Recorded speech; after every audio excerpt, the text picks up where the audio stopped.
नमस्कार मित्रों, स्वागत है आपका हमारे YouTube चैनल क्लासमेट एकेडमी पर। मैं हूं पंकज कुमार। आज का ये वीडियो आपके लिए महत्वपूर्ण होने वाला है क्योंकि हम डिस्कस करेंगे 20 अगस्त 2024 के करंट अफेयर्स टॉपिक्स पर। इस वीडियो में मैं आपको लगभग 9 से 10 टॉपिक के बारे में बताने वाला हूं, जिससे हो सकता है ये वीडियो थोड़ा लंबा हो जाए, बट आई होप आप सभी के लिए ये वीडियो नॉलेजेबल होगा। अगर आपको ये वीडियो पसंद आए तो लाइक और शेयर जरूर करें और चैनल को सब्सक्राइब करना न भूलें। तो चलिए बिना देरी किए हम वीडियो स्टार्ट करते हैं। आज की पहली घटना ये रही। चुनाव आयोग ने 16 अगस्त को घोषणा की कि हरियाणा और जम्मू कश्मीर में विधानसभा चुनाव 18 सितंबर से 1 अक्टूबर तक होंगे। जम्मू कश्मीर में 3 चरणों में मतदान होगा, जबकि हरियाणा में 1 चरण होगा। मतों की गिनती 4 अक्टूबर 2024 को होगी। महाराष्ट्र और झारखंड अन्य राज्य हैं जहां इस साल चुनाव होने हैं। जम्मू कश्मीर, हरियाणा में चुनाव की तारीखें घोषित। चुनाव आयोग ने हाल ही में विधानसभा चुनाव 2024 की तैयारियों की समीक्षा के लिए जम्मू कश्मीर और हरियाणा का दौरा किया था। हालांकि ईसीआई को अभी एकनाथ शिंदे के नेतृत्व वाले महाराष्ट्र और हेमंत सोरेन के नेतृत्व वाली सरकार द्वारा शासित झारखंड का दौरा करना बाकी है।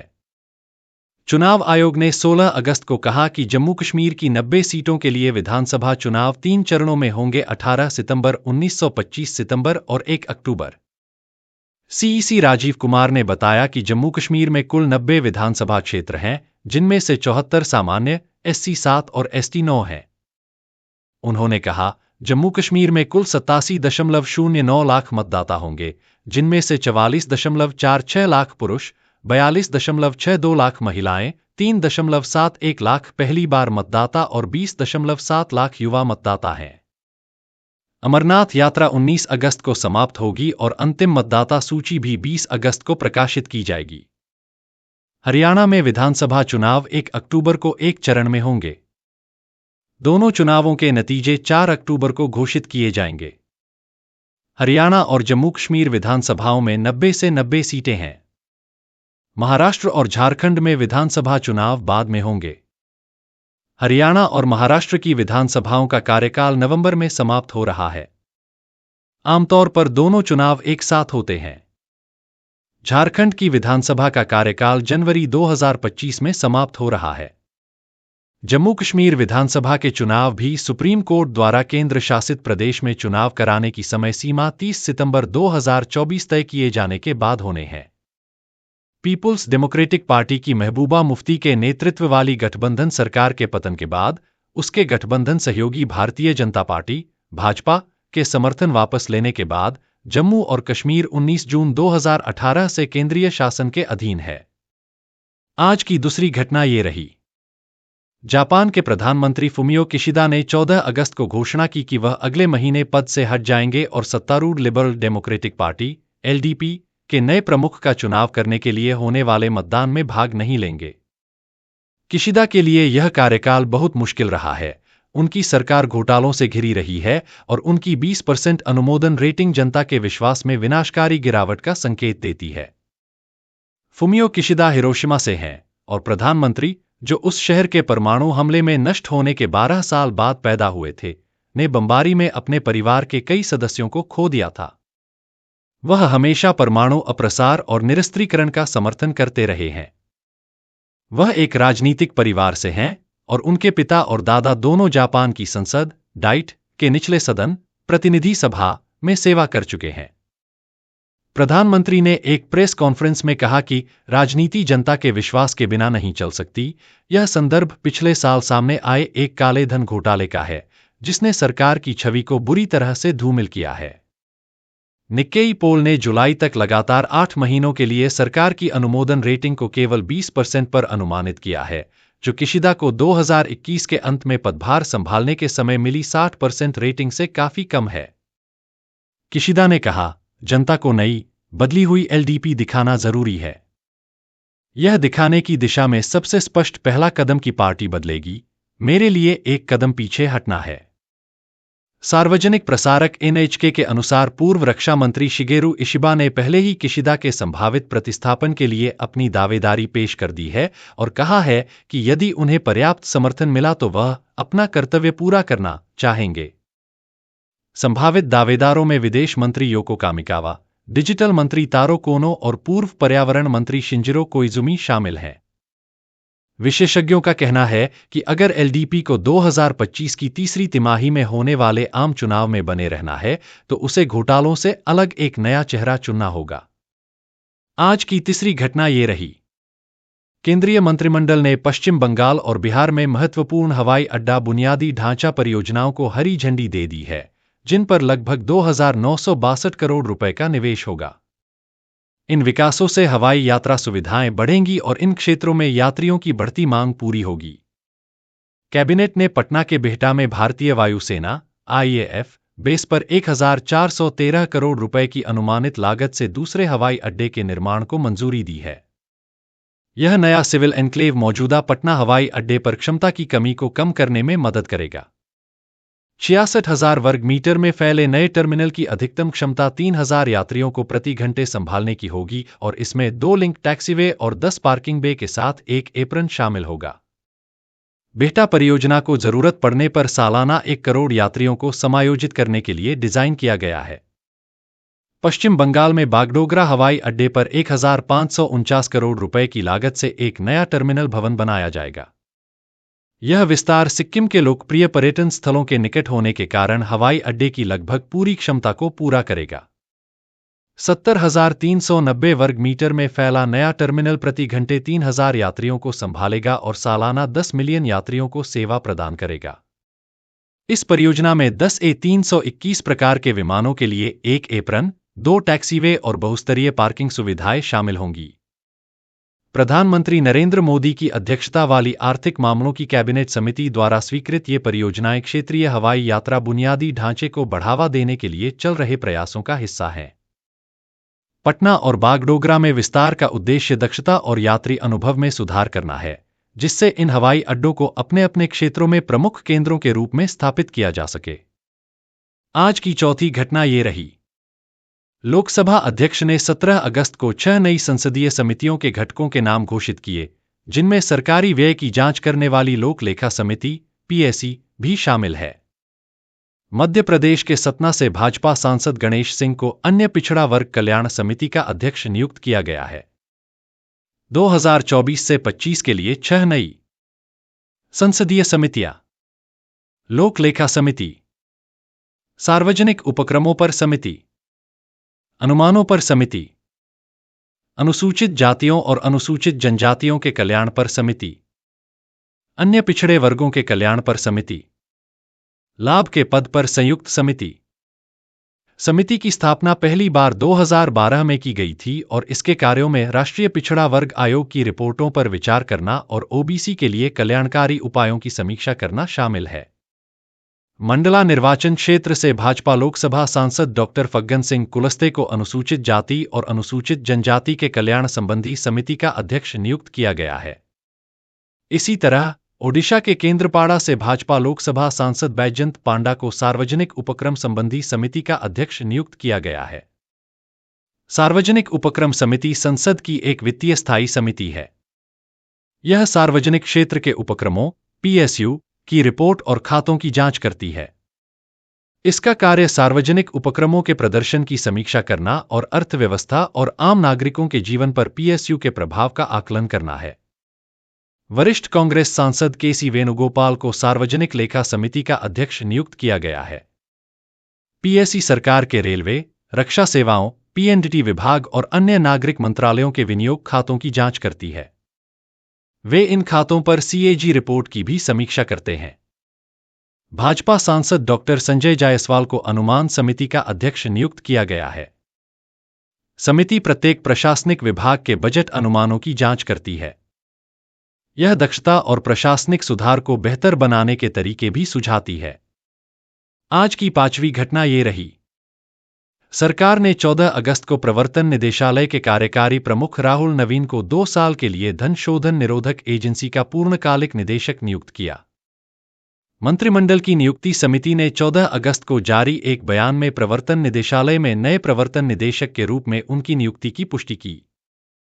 राहुल नवीन, जो वर्तमान में प्रवर्तन निदेशालय (ईडी) में कार्यवाहक निदेशक के रूप में कार्यरत हैं, 1993 बैच के भारतीय राजस्व सेवा (IRS) अधिकारी हैं। निदेशक के रूप में अपनी नियुक्ति से पहले 57 वर्षीय नवीन ने नवंबर 2019 से ईडी के विशेष निदेशक के रूप में कार्य किया था। संजय कुमार मिश्रा का कार्यकाल 15 सितंबर 2023 को समाप्त होने के बाद उन्हें कार्यवाहक निदेशक नियुक्त किया गया था। उनकी नियुक्ति उनके पदभार ग्रहण करने की तारीख से प्रभावी होगी और 2 साल की अवधि या अगले आदेश जारी होने तक रहेगी। मंत्रिमंडल की नियुक्ति समिति ने प्रवर्तन निदेशालय में प्रवर्तन निदेशक के रूप में श्री राहुल नवीन, IRS विशेष निदेशक, ईडी की नियुक्ति को पदभार ग्रहण करने की तारीख से 2 साल की अवधि के लिए या अगले आदेश तक, जो भी पहले हो, के लिए मंजूरी दे दी है। नए ईडी निदेशक को अंतर्राष्ट्रीय कराधान मामलों का विशेषज्ञ माना जाता है। कार्यवाहक ईडी निदेशक के रूप में अपने कार्यकाल के दौरान उन्होंने अलग अलग मनी लॉन्ड्रिंग मामलों में दिल्ली के मुख्यमंत्री अरविंद केजरीवाल और झारखंड के मुख्यमंत्री हेमंत सोरेन की हाई प्रोफाइल गिरफ्तारियां देखीं। प्रवर्तन निदेशालय एक बहुविषयक संगठन है जिसे विदेशी मुद्रा प्रबंधन अधिनियम (फेमा) के नागरिक प्रावधानों के अलावा 2 आपराधिक कानूनों, धन शोधन निवारण अधिनियम (PMLA) और भगोड़े आर्थिक अपराधी अधिनियम (FEOA) के तहत वित्तीय अपराधों की जांच करने का अधिकार है। आज की छठवीं घटना ये रही। भारत ने वियतनाम से हॉट रोल्ड फ्लैट उत्पादों के आयात के संबंध में डंपिंग रोधी जांच शुरू की है। ऐसी शिकायतें मिली हैं कि इन उत्पादों को काफी कम कीमत पर बेचा जा रहा है, जिससे घरेलू इस्पात उद्योग पर नकारात्मक प्रभाव पड़ रहा है। JSW स्टील और Arcelor Mittal Nippon steel India (AMNS India) जैसी अग्रणी भारतीय इस्पात निर्माताओं के अनुरोध पर उठाए गए इस कदम का उद्देश्य घरेलू बाजार पर सस्ते आयात के प्रतिकूल प्रभावों को दूर करना है। भारतीय इस्पात निर्माता चीन से सस्ते दामों पर आयातित इस्पात की आमद से चिंतित हैं, जिसे वियतनाम के रास्ते भेजा जाता है, जिससे घरेलू इस्पात की कीमतें गिर रही हैं। प्रमुख इस्पात उत्पादकों का प्रतिनिधित्व करने वाले भारतीय इस्पात संघ (ISA) ने इन आयातों की जांच के लिए व्यापार उपचार महानिदेशालय (DGTR) से याचिका दायर की है। 14 अगस्त 2024 को जारी DGTR की अधिसूचना वियतनाम से मिश्र धातु या गैर मिश्र धातु स्टील के हॉट रोल्ड फ्लैट उत्पादों में एंटी डंपिंग जांच की शुरुआत की पुष्टि करती है। जांच अवधि 1 जनवरी 2023 से 31 मार्च 2024 तक निर्धारित की गई है, जो 15 महीने तक चलेगी। जांच के दायरे में 25 मिमी तक की मोटाई और 2100 मिमी तक की चौड़ाई वाले उत्पाद शामिल हैं। भारतीय इस्पात निर्माताओं ने इस बात पर प्रकाश डाला है कि डंप किए गए आयातों ने उनके नकद लाभ, बाजार हिस्सेदारी और निवेश पर प्रतिफल को काफी प्रभावित किया है। याचिकाकर्ताओं ने उद्योग पर वित्तीय दबाव को कम करने के लिए एंटी डंपिंग शुल्क को पूर्वव्यापी रूप से लागू करने का अनुरोध किया है। सस्ते आयातों की निरंतर आमद प्रमुख इस्पात उत्पादकों की विस्तार योजनाओं के लिए खतरा पैदा करती है, जो 2030 से 2031 तक भारत की इस्पात उत्पादन क्षमता को 300 मिलियन टन तक बढ़ाने के लिए अरबों का निवेश कर रहे हैं। क्रिसिल की रिपोर्ट के अनुसार भारत वित्त वर्ष 2024 में स्टील का शुद्ध आयातक बन गया, जिसका व्यापार घाटा 1.1 मिलियन टन था, जो 2017 से शुद्ध निर्यातक के रूप में इसकी स्थिति में बदलाव को दर्शाता है। चीन, दक्षिण कोरिया और जापान के साथ वियतनाम भारत के लिए एक महत्वपूर्ण निर्यातक के रूप में उभरा है, जिसका निर्यात साल दर साल 130% बढ़ा है। इस प्रवृत्ति के कारण अप्रैल से मई 2024 के दौरान 5 वर्षों में तैयार स्टील के आयात का उच्चतम स्तर रहा है। आज की 7वीं घटना ये रही। भारत के खाद्य प्रसंस्करण क्षेत्र में प्रत्यक्ष विदेशी निवेश (FDI) में वित्त वर्ष 2023 से 24 में 30% की उल्लेखनीय गिरावट आई है, जो कुल 5037.06 करोड़ रुपए है, जो 2022 से 23 में 7194.13 करोड़ रुपए से कम है।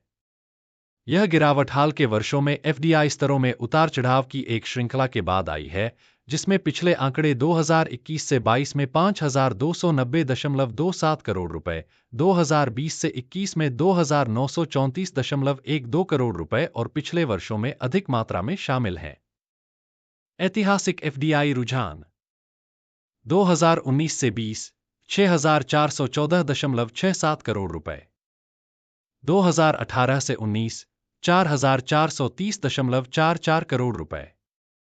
2017 से 18 5,835.62 करोड़ रुपए।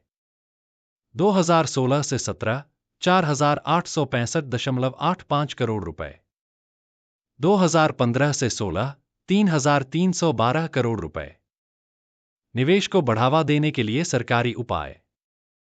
खाद्य प्रसंस्करण क्षेत्र में विदेशी निवेश को बढ़ाने के लिए भारत सरकार ने कई उपाय लागू किए हैं। 100% FDI क्षेत्रीय विनियमों के अधीन स्वचालित मार्ग के माध्यम से अनुमति दी गई है। सरकारी अनुमोदन मार्ग भारत में निर्मित या उत्पादित खाद्य उत्पादों के व्यापार, ई-कॉमर्स सहित के लिए 100% FDI की अनुमति देता है। लाइसेंसिंग छूट प्रसंस्कृत खाद्य वस्तुओं को उद्योग, विकास और विनियमन अधिनियम 1951 के तहत लाइसेंसिंग से छूट दी गई है। GST में कटौती कच्चे और प्रसंस्कृत खाद्य उत्पादों के लिए कम GST दरें 71.7% से अधिक खाद्य उत्पाद 0% और 5% के निचले कर स्लैब के अंतर्गत आते हैं। निर्यात और योजना प्रभाव। निर्यात में गिरावट प्रसंस्कृत खाद्य पदार्थों का निर्यात 2023 से 24 में 17% घटकर 10,881.81 मिलियन अमेरिकी डॉलर रह गया, जो पिछले वित्त वर्ष में 13,078.3 मिलियन अमेरिकी डॉलर था। आज की 8वीं घटना ये रही। भारतीय रिजर्व बैंक RBI के नवीनतम आंकड़ों के अनुसार वित्त वर्ष 2025 की अप्रैल से जून तिमाही के दौरान भारत में शुद्ध प्रत्यक्ष विदेशी निवेश FDI बढ़कर 6.9 बिलियन डॉलर हो गया, जबकि पिछले वर्ष इसी अवधि में यह 4.7 बिलियन डॉलर था। यह वृद्धि सकल आवक FDI में उल्लेखनीय वृद्धि के कारण हुई, जो वर्ष दर वर्ष YOY 26.4% बढ़कर 22.5 बिलियन डॉलर तक पहुंच गई। विनिर्माण, वित्तीय सेवाएं, संचार सेवाएं, कंप्यूटर सेवाएं और ऊर्जा जैसे प्रमुख क्षेत्रों में कुल प्रवाह का लगभग 80% हिस्सा रहा। सकल FDI प्रवाह में वृद्धि में योगदान देने वाले प्राथमिक क्षेत्रों में विनिर्माण, वित्तीय सेवाएं, संचार सेवाएं, कंप्यूटर सेवाएं तथा बिजली और अन्य ऊर्जा क्षेत्र शामिल थे, जो सामूहिक रूप से कुल प्रवाह का लगभग 80% हिस्सा बनाते थे। लगभग 75% FDI प्रवाह 5 प्रमुख देशों से आया: सिंगापुर, मॉरिशस, नीदरलैंड, अमेरिका और बेल्जियम। वित्त वर्ष 25 की पहली तिमाही में शुद्ध FDI में उल्लेखनीय सुधार देखा गया, जो कि वित्त वर्ष 24 की पहली तिमाही के 4.7 बिलियन डॉलर से बढ़कर 6.9 बिलियन डॉलर हो गया, जिसका मुख्य कारण सकल आवक FDI में वृद्धि थी। तिमाही वृद्धि के बावजूद वित्त वर्ष 24 के लिए शुद्ध FDI में भारी गिरावट आई और यह 9.8 बिलियन डॉलर हो गया, जो कि पिछले वर्ष के 28 बिलियन डॉलर से कम है और वित्त वर्ष 22 में दर्ज 38.6 बिलियन डॉलर से काफी कम है। आज की 9वीं घटना ये रही।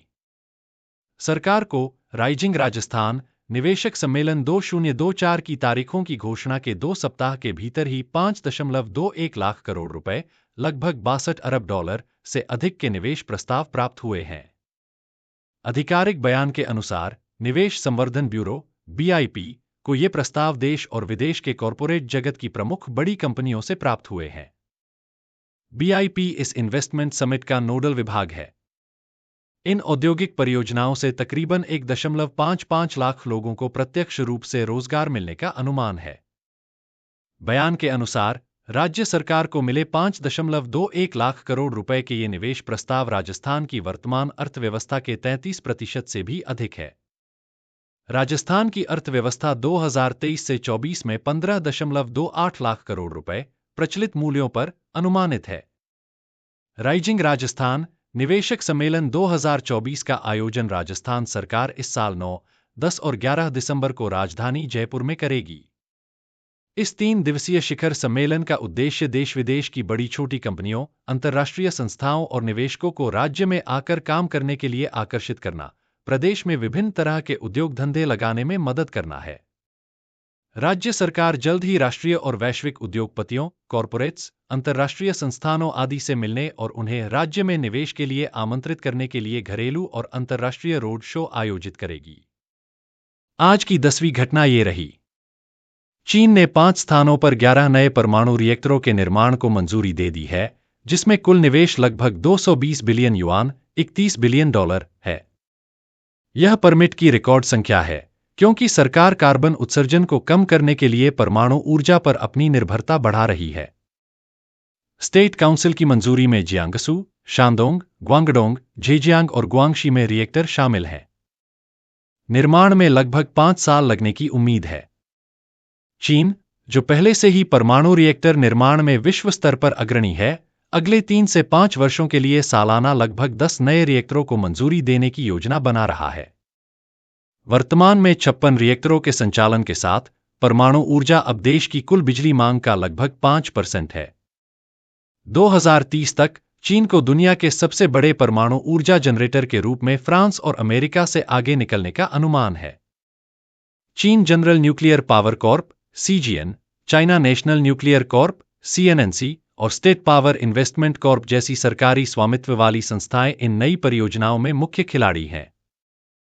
सीजीएन को 3 साइटों पर 6 रिएक्टरों, सीएनएनसी को 3 रिएक्टरों और स्टेट पावर इन्वेस्टमेंट कॉर्प को 2 इकाइयों के लिए मंजूरी मिली। नई परियोजनाओं में उन्नत रिएक्टर डिजाइन शामिल है, जिसमें जियांगसू में जुवेई संयंत्र में एक उच्च तापमान गैस कूल्ड रिएक्टर शामिल है, जिसे सीएनएनसी द्वारा संचालित किया जाएगा। चौथी पीढ़ी का यह रिएक्टर बेहतर सुरक्षा सुविधाओं के साथ गर्मी और बिजली दोनों प्रदान करता है। हुआलोंग 1 रिएक्टर डिजाइन, जो ज्यादातर चीनी निर्मित घटकों का उपयोग करता है, नई परियोजनाओं पर हावी है, जिसमें सीएनएनसी के लिए 2 रिएक्टर और सीजीएन के लिए 6 रिएक्टर स्वीकृत हैं।